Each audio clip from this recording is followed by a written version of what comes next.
एक दिन जंगल में चीनू बंदर को एक मोबाइल फोन मिला। वह उसे पाकर बहुत खुश हुआ। उसने मोबाइल से अपनी सेल्फी लेने की बात सोची।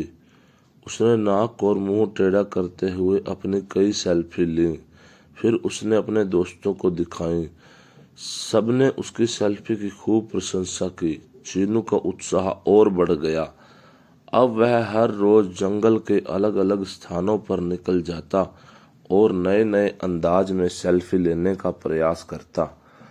उसके दोस्त उसकी सेल्फी की खूब तारीफ करते, जिससे चीनू खुशी से फूल जाता। चीनू की माँ को उसकी यह नई आदत बिल्कुल भी पसंद न थी।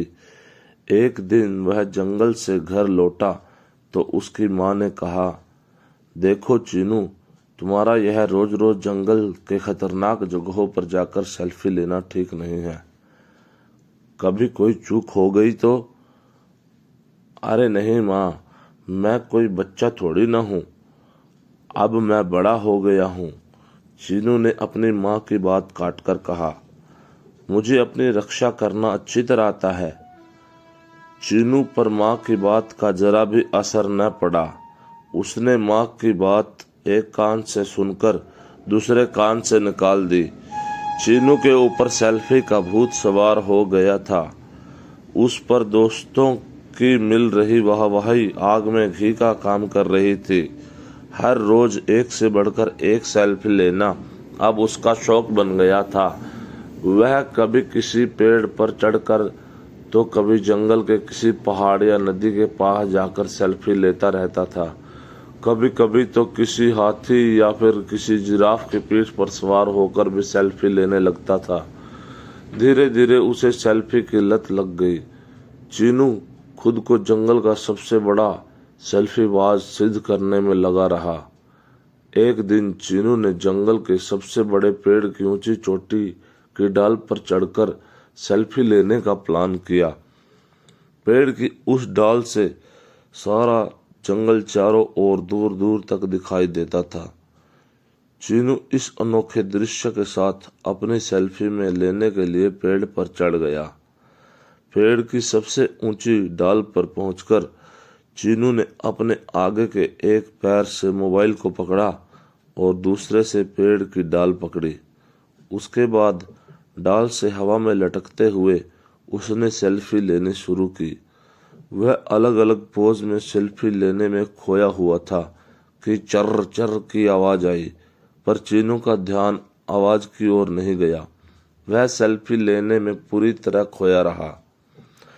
उसी बीच फिर चर चर की एक जोर से आवाज आई और जिस डाल को पकड़कर चीनू सेल्फी ले रहा था वह पेड़ से टूट गई।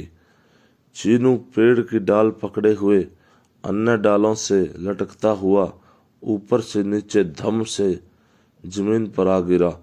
जमीन पर गिरते ही वह जोर से चीखा, आहा, मर गया। उसकी चीख सुनकर आसपास के जानवर दौड़कर उसके पास आए। सबने देखा चीनू जमीन पर पड़ा दर्द से कराह रहा है। वे उसे उठाकर तुरंत जंगल के डॉक्टर भालूराम के पास ले गए।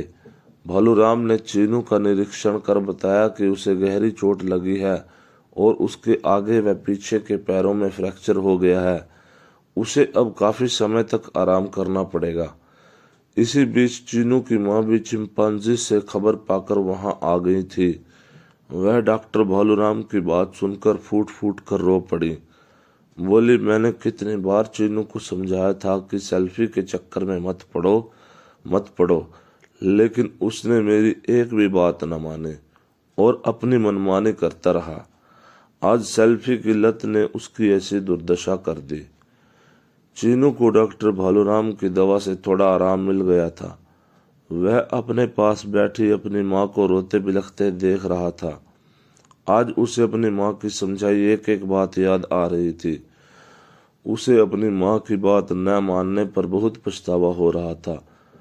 वह दर्द से कराते हुए बोला, माँ, मुझे माफ कर दो। आपकी बात न मानकर मैंने बहुत बड़ी भूल की है। अब मैं आपको यह वचन देता हूँ कि मोबाइल को कभी भी हाथ नहीं लगाऊंगा और न ही उसे कभी सेल्फी लूँगा। मैं अपनी यह सेल्फी की लत को भी हमेशा के लिए छोड़ दूंगा। चीनू को अपनी भूल का एहसास होते देखकर उसकी माँ उसे अपने गले लगाकर बोली, बेटा, इसमें मोबाइल का दोष नहीं है, बल्कि दोष तुम्हारा है। तुमने अपनी जान जोखिम में डालकर सेल्फी ली थी, जिससे तुम्हारे साथ इतनी बड़ी दुर्घटना हो गई। अगर तुम सही और सुरक्षित तरीके से सेल्फी लेते तो इस हादसे का शिकार ना होते। चीनू ने माँ की बात को गांठ बांध लिया और साथ ही सेल्फी की लत को भी छोड़ देने का संकल्प कर लिया। चीनू के पास खड़े उसके सभी दोस्तों ने भी इस घटना से सबक लेकर कभी भी अपनी जान जोखिम में डालकर सेल्फी न लेने का फैसला कर लिया। अगर मेरी वीडियो अच्छी लगे तो चैनल को लाइक और सब्सक्राइब करना ना भूलें।